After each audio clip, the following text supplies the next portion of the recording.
isang mapagpalang araw po sa ating lahat. Welcome to my YouTube channel. This is DJ Master.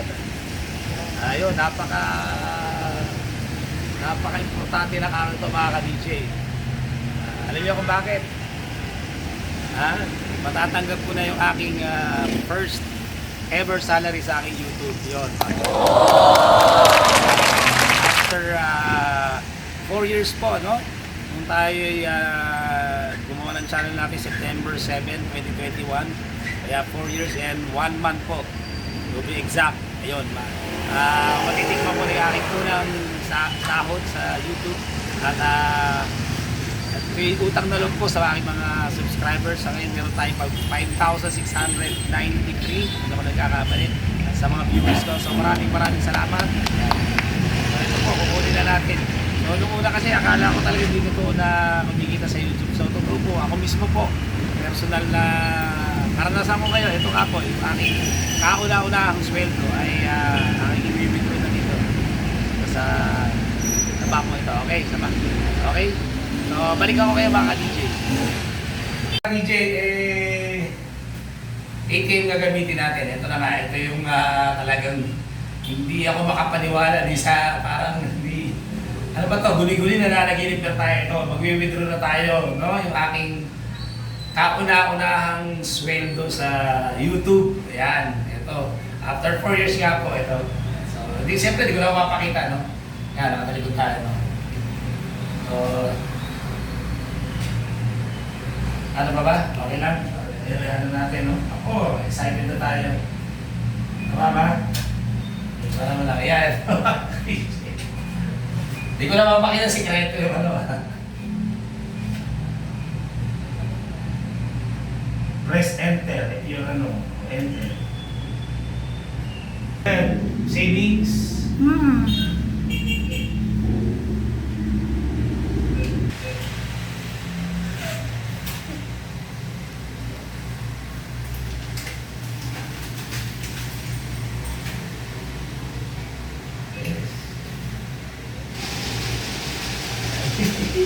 Ayo, mga DJ. Ayan.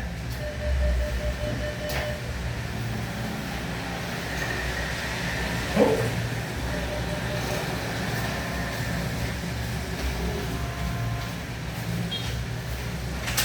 Ay, di ba pakita?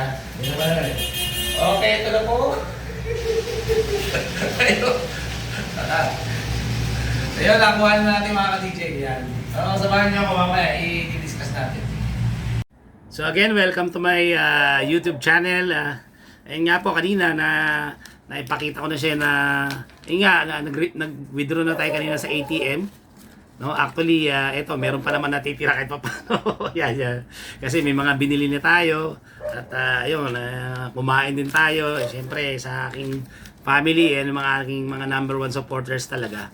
At huwag kayong mag-alala, meron na tayong bago magiging tripod. Ito po yung katas na ng sweldo natin sa YouTube. Pagtsagaan nyo muna kasi ito medyo kakaproblema, no? Ayun po, bali ang di-discuss natin ngayon, gusto kong may share sa inyo yung naging journey ko, no?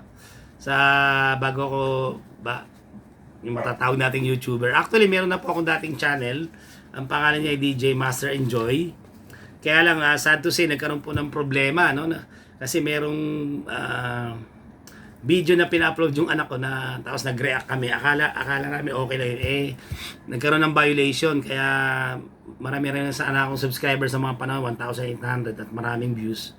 Hindi ko rin ako mag-monetize kasi meron nga akong violation. Kaya ayun, nag-decide ako na gumawa na lang ng panibagong channel para maging mas maayos, malinis, matatawag yung sarili ko talaga.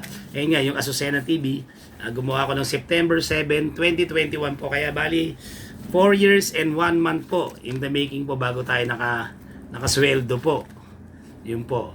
Bali, yun nga. Talagang sa totoo lang po, napakahirap po sa simula. Naalala ko noon, naman anak, no? Meron akong 50 subscribers lang po. Tapos kung ano-ano lang yung mga binablog ko dahil hindi ko pa talaga alam talaga kung ano yung gusto nung tao, ano yung magiging para makuha ko yung kanilang attention o panoorin nila ako. Kung ano-ano lang, andun yung to the point na ginaya ko si Ivana naglalaba. Kung ano-ano lang, tapos di tayo marunong gumawa ng thumbnail. Wala talaga kabuhay-buhay, pero tinuruan ako with the help of my two children, yung aking panganay na anak ni si Christian J. Azucena, at with the help of my youngest daughter, yan si Lovely Daphne Azucena, tinuruan tayo, yan, nagtiyaga sila. So, sa awa ng Diyos, paunti-unti natutunan natin. Kaya kung mapapansin nyo, kahit paano siguro, may improvement naman pagdating sa thumbnail, no? Yun, natutunan ko rin. Tapos yung pagpasok ng mga overlay ng mga picture o mga videos, ayan, natutunan natin yan. Tapos yung paglalagay ng mga text, kaya malaking bagay yun. So, grabe talaga, 4 years po and 1 month, napakahirap po talaga. Sa totoo lang po, aaminin ko sa inyo, hindi ko po talaga ini-expect na aabot ako sa punto na mamomonetize ako. Kasi napakahirap po talaga. Unang-una, ang requirement po sa YouTube, ito ay para sa mga nagbabalak o mga baguhang vlogger dyan, no? Makatulong to kahit pa dahil mismong naranasan ko from my personal experience, ito po, no? Kailangan kasi maka 1,000, at least 1,000 subscribers ka. No? Isa yon. At yung tinatawag nating watch time, 4,000 hours watch time po, yun ang mabigat. Akala ko nung una, mabigat po yung subscribers na 1,000. Sabi ng anak ko, Daddy, mas mahirap yung watch time. Pero totoo talaga kasi, na-reach ko na yung 1,000. Yung, imagine niyo, no? Within a year, dapat ma-meet mo yun yung 4,000 watch time hours. Panonorin dapat yung mga vlogs mo, no? Pagsama-samahin mo. Isipin nyo, kailangan maka 4,000 watch time hours ka. Napakahirap nun. So, kung ikaw ay ang mga views mo lang, naglalaro lang sa mga, 300, 200, nako, sa totoo lang po, kahit 500, malabo talaga, hindi mo mamimit yung requirement ni YouTube na 4,000 watch time. Maniwala kayo, napakahirap. Alam nyo, ang sekreto pala, tamay na naman anak ko. Sama yung anak ko, yung si The Estudyante Trader, siya yung aking naging consultant. Sabi niya sa akin, Daddy, kailangan magkaroon ka lang ng isang, yung magte-trending na video, yung papatok talaga yung manonood. So, yun nga, dumating yung punto na hindi ko akalain. Bali, kasi dati kasi mga vlogs ko po, most of the time, mga travel vlogs, kung saan kami nagpupunta. Actually, Baguio, Lukbang, Quezon, Infanta, Quezon, Tagaytay, Talisay, Batangas, kung saan. Dito sa Metro Manila. Yung mga dinadayong mga kinakainan. Yan, sa mga yung Ugbo, yun, di ba? Sa Tondo. Lahat yan napunta natin sa Quiapo. Wala talaga. Yung mga views ko.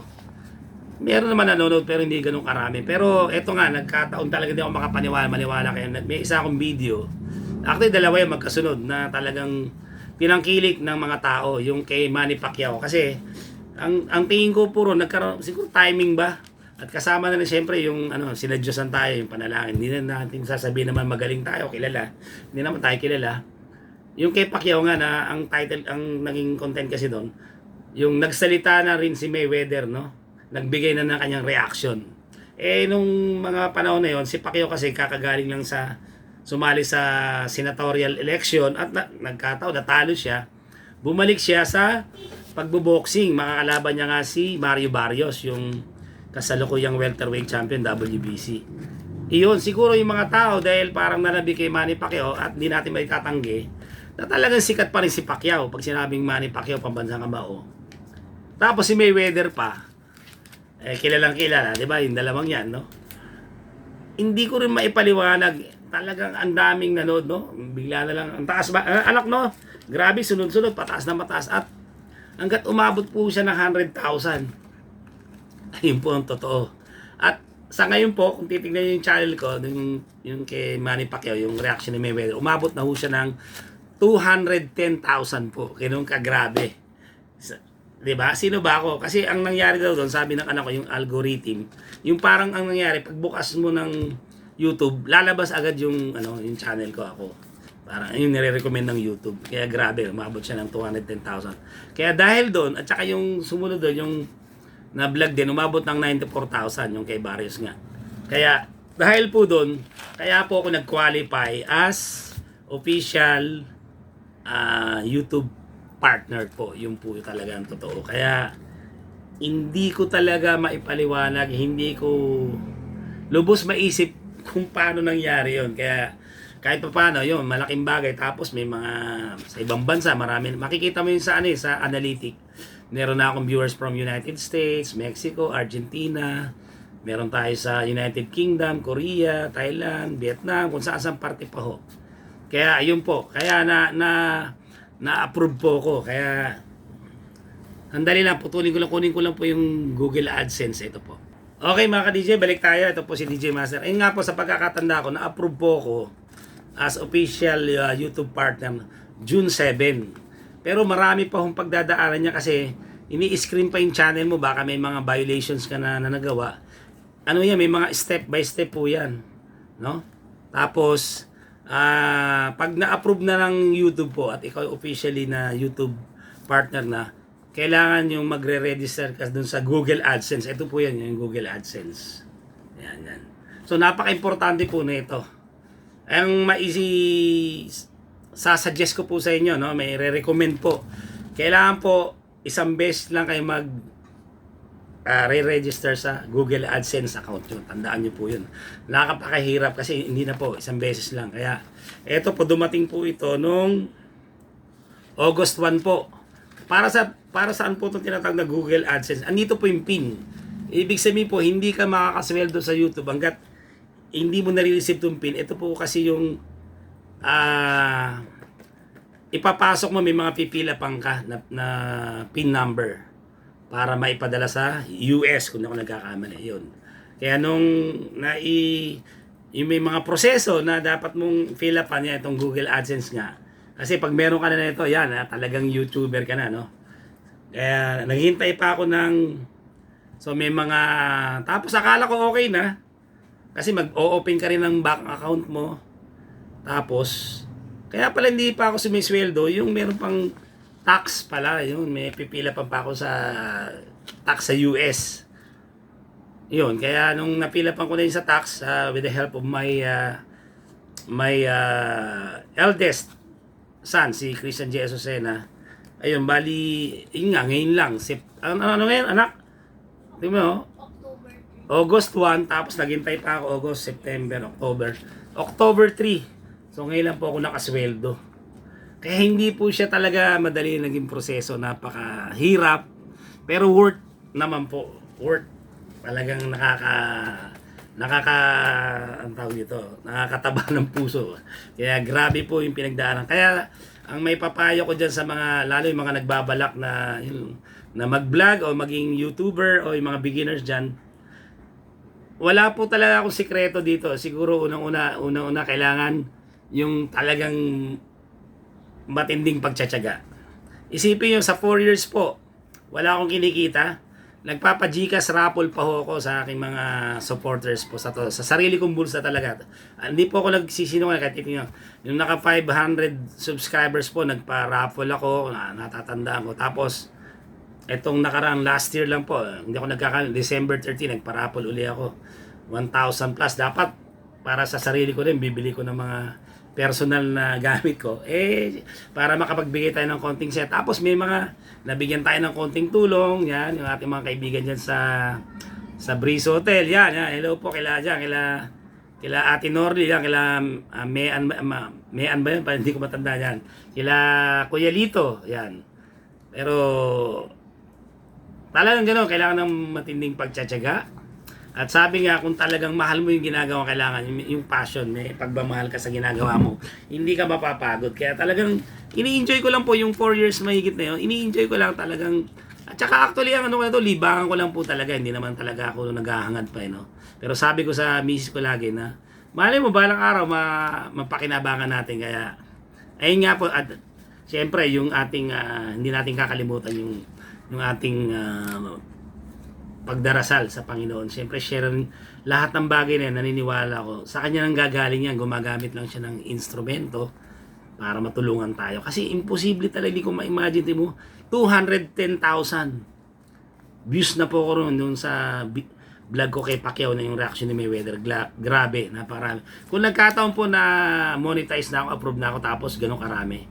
Medyo mas malaki-laki po kikitain natin. Yun lang sa video na yun. Kaya, so kailangan nyo talaga, yun nga, yung mga may papayo ko, yung pagtsatsaga, tapos yung kailangan maging maging kailangan patuloy kayo matuto, hindi pwedeng titigil kayo. Yon, aral ka lang, yung mga, laging mag-improve ka kung ano yung pwedeng matutunan, makinig ka sa, ano ba, payo ng katulad yung mga anak ko, mas magagaling sa akin yan, nakikinig ako. Tapos sa sarili ko, pinag-aaralan ko rin, tinitignan ko yung mga thumbnail ng iba. Yun, matututunan mo na lang, tapos, dapat magaling ka gumawa ng title din para maging catchy. So, yun lang siguro, kaya, hindi siya madali po talaga, pero hindi natin, ako nga, hindi ko inaasahan Kaya kayo po, huwag kayong mawalan ng pag-asa, may talagang, at saka akala ko po nung una, hindi totoo to. Akala ko scam lang po yung kumikita sa YouTube. Pero ang unang patutuan, yung anak ko po, kumita na yan. Kumikita kaya naniwala. Lalo ako mismo ngayon, napatunayan ko totoo talaga. Kaya, grabe po, 4 na taon at 1 buwan na pagtsatsaga, na patuloy lang ng vlog lang pag may pagkakataon dahil may trabaho naman tayo. Ito ano ko lang to, talagang libangan nga, parang ang tawag ba rito? Libangan, parang part-time, no? Yun, na pwede mong pagkakitaan. Kaya alam ko marami diyang hirap sa buhay, di ba? Napakahirap talaga ngayon, yung grabe ang mga bilihin at patuloy no, tumataas, hindi bumababa, no? Lahat mahal, baboy, mga karne, isda, gulay, wala lang mura. Kaya talagang tapos ang kuryente, lahat ng mga bills. Tapos pag nagkasakit ka, mahal ng mga gamot. Kaya kailangan mo talagang mag-isip ng ibang paraan na may extra income ka. So isa tong YouTube na may re-recommend ko na pwede yung pagkakitaan talaga. Importante yung mga content mo, yung gusto mo rin para na-enjoy mo. Pero minsan kasi kahit gusto mo, kung hindi naman gusto ng tao, alamin mo yung pulusuhan mo kung ano yung gusto ng tao. Sa akin kasi, naano ko sa boxing talaga. Dati na ako nagbablog sa boxing pero konti lang views ko. Pero ewan ko ngayon, kay Manny Pacquiao talaga. Kaya sa ating pambansang kamao, maraming salamat. Saludo ako kung alam mo lang. At syempre kay Mayweather, kung hindi sa reaction niya. Kaya abangan nyo, malapit na. May laban na po si Manny Pacquiao. Yan, bigyan ko lang konting trivia. Yan, si Rolly Romero.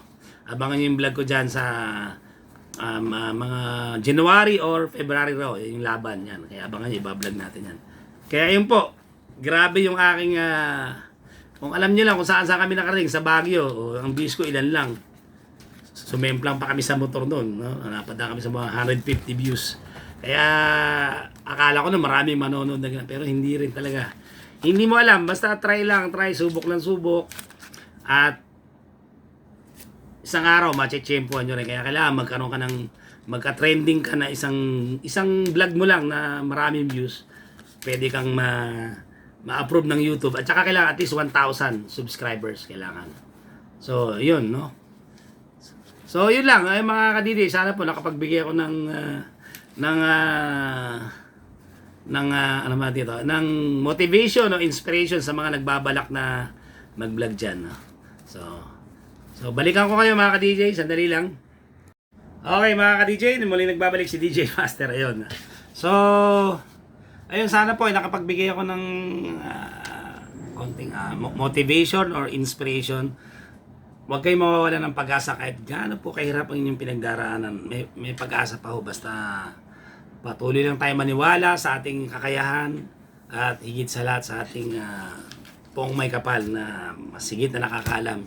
Kasi lahat ng meron tayo, kakayahan, talino, lakas, skills, talent, lahat yan pahiram lang ng Panginoon. Kaya sa Kanya pa rin sa huli, sa Kanya pa rin tayo kakapit. So, yun lang po. Maraming salamat. Ayan. Okay? Meron pa ba? Anak, meron pa ba? So, yun. Muli, nagpapasalamat ako sa aking 5,693 subscribers, sa mga viewers ko, supporters, lahat. Siyempre, unang-una, gusto kong pasalamatan ng aking family. Unang-una, ang aking misis na si Madam Joanna Paulita Balagtas sa Susena, na kasama ko yan sa mga vlogs ko kung saan kami nakarating, kung alam niyo lang. Ang dami namin pinuntahan niya, nakarating kami, nag-Laguna Loop kami, inikot namin Laguna Lake, doon sa Calamba, nakarating kami sa bahay ni Rizal, Impanta, Marilaki, madalas kami Tagaytay, Lukbang, Quezon, saan pa ba? Talisay, Batangas, nako, Metro Manila, dami namin inikot niyan. Lagi ayan, ayun siya yung aking, ang tawag dito anak, videographer, no? Siya yung kumukuha ng video. Ayan, kaya maraming salamat. Siyempre sa aking dalawang anak, na nagsilbing mentor ko, aking coach, si Christian J. Azucena, aka The Estudyante Trader. Yan ang aking consultant din. Siya nag-asikaso nung pag-process na itong aking pagsweldo. Ang daming pinagdaanan, grabe. Kaya maraming salamat sa aking anak na si Christian J. Azucena. Siyempre sa aking bunsong anak na si Lovely Daphne Azucena. Yan. Maraming ideas yan. Actually, mga mapansin yung mga introduction ko, intro. Isa yon sa naging siya, idea siya. Gumawa ng mga una ko mga intro, di ba anak? Tapos hanggat paunti-unti natuto. Tinulungan niya ako itong latest na introduction natin. Yan. Kaya maraming salamat sa aking bunsong anak na si Lovely Daphne Azucena. Yan. Siyempre sa mga katrabaho ng misis ko, hindi ko na kumaisa. Yung mga sumusuporta sa amin dyan, mga kaya mag-subscribe na kayo kung di pa nakapag-subscribe. Para pag nagpa-raffle tayo, Gcash raffle, makasali kayo. Yan. Sa aking mga dating estudyante, yan, di ko na kayo maisa-isa. Maraming salamat sa mga sumusuporta, tumatangkilig sa ating channel, Azucena TV. At sa aking mga kakasalukuyang mga estudyante, yan. From Lamarck, meron tayong Pasture, Copernicus, yan, meron tayong Ptolemy, meron tayong Linnaeus, and Fleming. Okay, o nga pala, may nagpapa-shoutout dito sa Linnaeus, yan. O sabi ko sa inyo, yung pangako ko sa inyo, tutuparin ko. Big shoutout kay Mark Justin Escotillon. Yan, shoutout sa iyo. And then kay Ken Evangelista. Yan, shoutout. And of course kay Shintaro Polga. Yan, shoutout sa inyong tatlo. At the rest. At saka nais ko nga palang pasalamatan yung lahat nagbigay ng gift sa akin. Hindi ko na kayo may isa. Yan. May nagbigay ng tsokolate. May nagbigay ng rose. May nagbigay pa ng award. Actually, ito pa, yung award. Ayan dito. Yan, nakalagay dito nakakatuwa. Most talented teacher, best storyteller, and hardworking. Salamat sa nagbigay sa Ptolemy to, sa section Ptolemy. At saka sa ibang mga sections na hawak ko, maraming salamat sa at least na-appreciate nyo yung kahit pa paano yung aming ginagawa sa inyo bilang teacher nyo. Yan. So, sino pa ba? Siyempre, sa aking mother, kay Mama Lydia, yan, maraming salamat. Lagi kayo nakasuporta. Tapos, sino pa ba? Sa aking mga biyanan, kay Mama Francis at kay Papa Cesar. Diyan yung aking hipag na malaki rin na itulong sa akin ito. Grabe. Kay Pinky, yan, kay Dennis, kay Dondon. Kay Tita Cora, yan. Nanonood din ata, no? Nanonood. Sino pa ba? Sa aking mga dating co-teacher dyan sa RFC, yan, kay Sir Loquel Pontamilla, siya. Lagi nakasuporta yan. Yan, si Sir Loquel. Yan, grabe. Kay Ma'am Aida de la Cruz, yan. Aming dating administrative officer, yan, sa aking mga estudyante, sila Spencer, yan, sila Brian Calabisilia, yan, lahat kayo, hindi ko na maisa-isa, no? Kay Escotillo, dati ko estudyante, no? Hindi ko naman yung first name niya, no? Kay Escotillo, dati ko estudyante, yan, naging-suporta sa atin kay, kay Panda, no? Kay Divera, ito, may nagbigay sa atin, yan, si Divera ng Fleming, ito po. Yan, siyang courtesy niya, sponsor. Maraming salamat. Kaya magkukulik tayo ng sombrero. So, ayun na po. Siguro, ano pa ba? Sino pang hindi ko nabate? Ayan, siyempre sa akin, Nanay Raquel Robrigado na number 1 supporter natin. Laging sa isa sa naniwala sa ating kakayanan. Nanay Raquel, maraming salamat. In kayo lagi. Stay healthy and sana ay patuloy na gabayan kayo ng Panginoon. Yun, siguro dito na natin tatapusin, no? Ang ating vlog na ito, kaya maraming salamat. Talagang sobrang grateful tayo, sobrang nagpapasalamat tayo. At at least malilo yung mararating nito at hopefully may mga susunod pa at improve natin. Huwag kayong mag-alala, susunod yung ating tripod ay pag dumating meron na tayong bagong magagamit. Mas i-improve natin. Mayroon pa ba, anak? May nakalimutan ba ako? Okay, wala na. For the meantime, pansamantala nagpapaalam po si DJ Master nagsasabing laban lang. God bless you all. See you on my next vlog. Bye.